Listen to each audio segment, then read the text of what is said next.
To turn the court case away from admiralty law where your rights are not protected, you must avoid agreeing to represent the artificial person. This is done by stating that you are the natural person. You don't have a first or last name because those imply corporate title. In a court case, you may state that the court takes judicial notice of your honor's oath of office.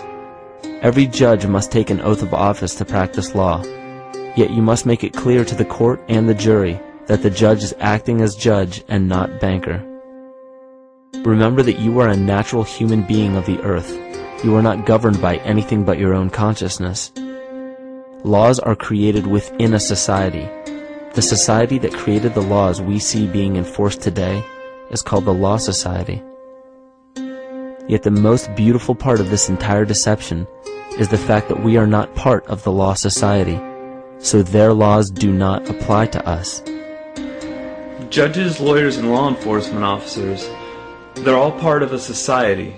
Within that society, they've created their own language that's deceptively similar to English. They have these little things called statutes, acts, and regulations that seem like laws, but they really only apply to those within their society. So that basically means all the traffic violations, minimum age requirements, and everything except for damage to another person or their property doesn't really apply to the natural person. Laws only apply to those within the Law Society. The game being played is an illusion. You can simply choose to open your eyes and reclaim the freedom that you were born with, bound by nothing but the limits of your imagination. These are just a few examples of assuring that your rights are being protected. By far, the most important line of defense against this deception is to be aware of the perversion of language, and be absolutely aware of how you form your beliefs and concepts.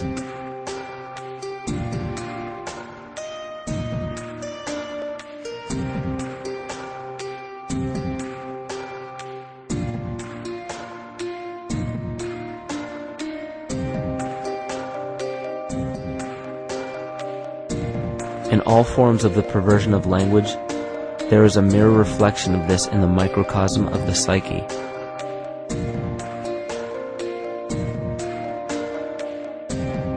And the problem I see with humanity today is we don't truly know ourselves anymore.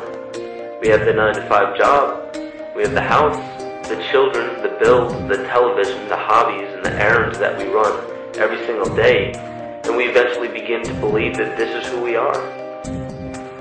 But who are we beneath the job title, beneath the status of mother or father, theist or atheist, Republican or Democrat, black or white, man or woman? Who are we?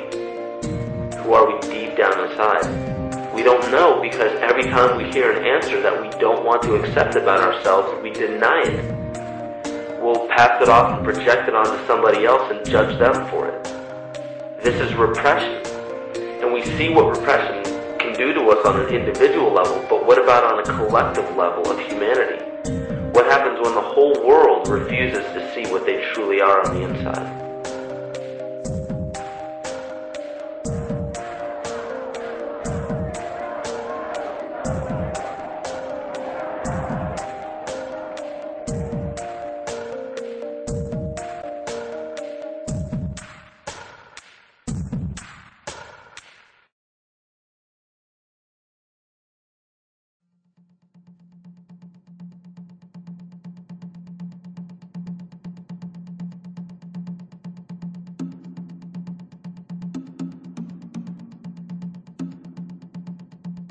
Carl Jung discovered that there is a collective unconscious connected to all humans, meaning that the whole of humanity shares a single mind with one another.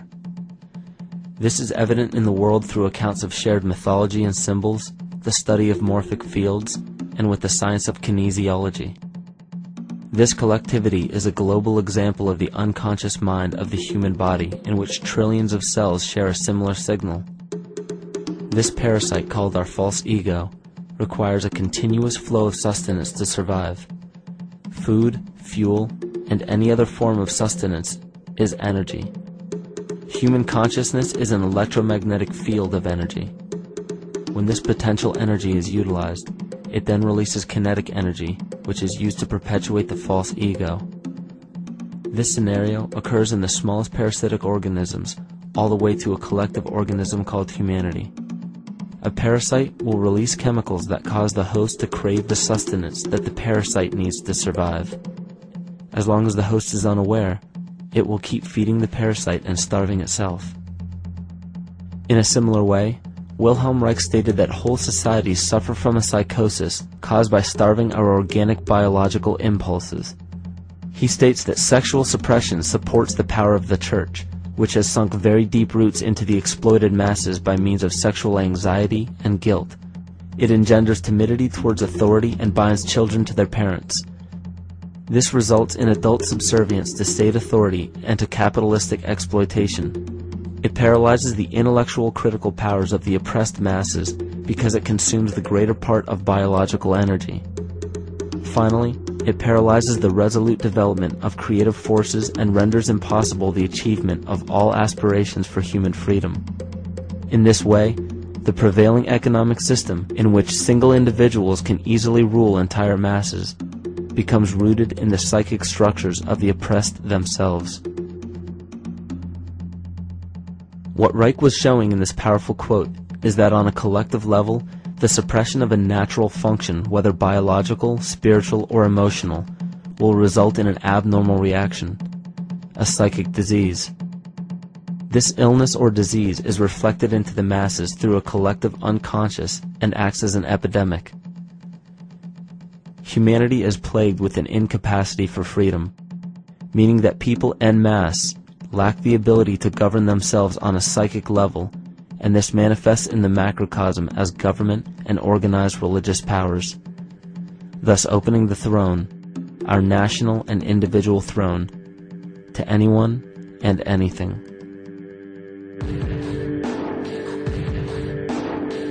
Enter the infamous rulers of the earth, the patriarchs of civilization, political, social, economic, and spiritual dictatorship, psychic tyranny. This simple illness within our psyche, this lack of responsibility and neglect of basic human freedom, has made way for every tyrant that has ever held rule over people on this planet.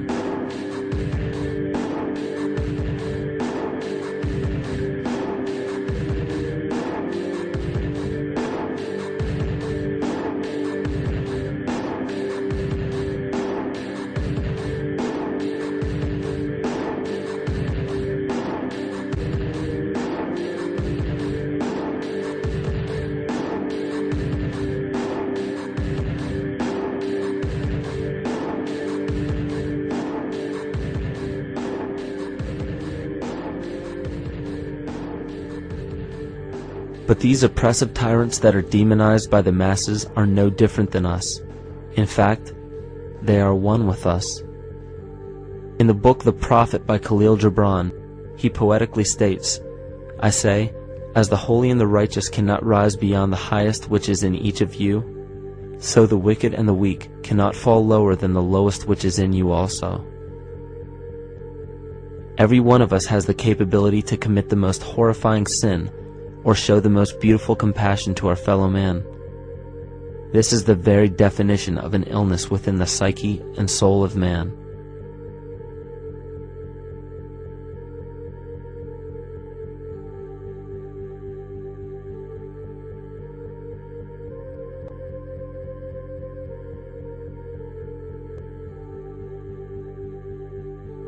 Think of any position of power that you believe to be above you.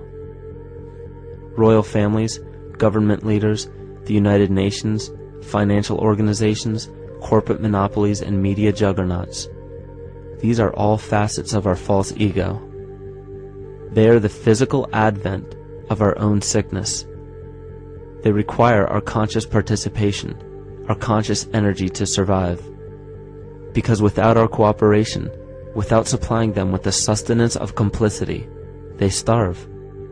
Their very nature depends on our desire to be ruled, and a typical symptom of the illness among humanity today is our continuous denial of our illness. Repression. We consistently repress those qualities we choose not to accept about ourselves. This is why it is so difficult to see the false ego and its multiple manifestations for what they truly are.